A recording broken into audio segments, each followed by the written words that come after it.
In this video, I'm going to show you how to prevent people from tagging you on Instagram, okay? The first thing you need to do is to open the Instagram application, okay? Then refresh it. And kindly, if you find this video helpful, remember to like it and subscribe to my channel for more tips like this, okay? Then click on our profile picture here. The next thing you want to do is click on the hamburger sign, the three bars at the top here. These are the hamburger sign.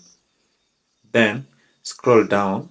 Just scroll down until you see this place for tags and mentions. Click on it. Okay.